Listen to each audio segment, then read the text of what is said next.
आपल्यासोबत पुण्याहून अमोल आपल्यासोबत जोडलेले आहेत। आपण पुण्यामध्ये पाहतोय, पुण्यामध्ये सुद्धा पुन्हा एकदा थंडी जाणवू लागली। अनेक शहरांमध्ये आता हुडहुडी जाणवते। काय अधिकची माहिती?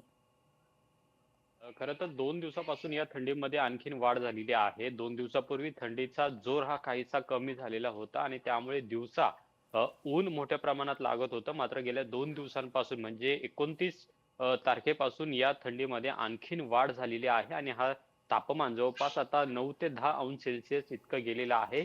या वर्षातलं हे सर्वातलं निच्चांकी तापमान आहे.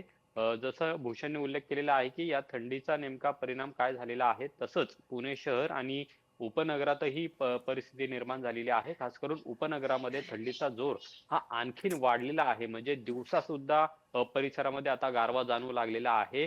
तापमान हळूहळू कमी होत चाललेलं आहे. आज 1 डिसेंबर आहे. 1 डिसेंबर पासून या थंडीच्या कडाक्यामध्ये आणखीन वाढ होईल असं सुद्धा हवामान विभागाकडून सांगण्यात आलेलं आहे आणि त्यामुळे या थंडीचा कडाका एकीकडे वाढत असताना आता या थंडीपासून बचाव करण्यासाठी नागरिक स्वेटर, टोपी आणि शेकोटीचा सुद्धा वापर करतायत। संध्याकाळी आणि पहाटे आपल्याला अनेक ठिकाणी शेकोट्या पेटलेल्या पाहायला मिळतात। तसंच घराबाहेर पडताना नागरिक हे आता स्वेटर आणि टोपी घालूनच बाहेर पडतात, कारण की थंडीचा कडाका हा हळूहळू जाणवू लागलेला आहे। त्याचबरोबर दाट धुके सुद्धा शहराच्या उपनगरांमध्ये मोठ्या प्रमाणात आलेले आहेत। सकाळच्या वेळेस मोठ्या प्रमाणात धुक्यांची चादर सुद्धा आपल्याला पाहायला मिळते आणि अशा पद्धतीने ही जी, थंडीचा कडाका आहे तो आपल्याला आता या डिसेंबर महिन्यामध्ये किती दिवस पाहायला मिळतो हे सुद्धा पाहणं महत्त्वाचं असेल। पण गेल्या 2 दिवसांपासून पुण्यामध्ये थंडीच्या कडाक्यामध्ये आणखीन वाढ झाल्याचं दिसून येत आहे। जी, धन्यवाद भूषण आणि अमोल, आपण दिलेल्या या सविस्तर माहितीसाठी।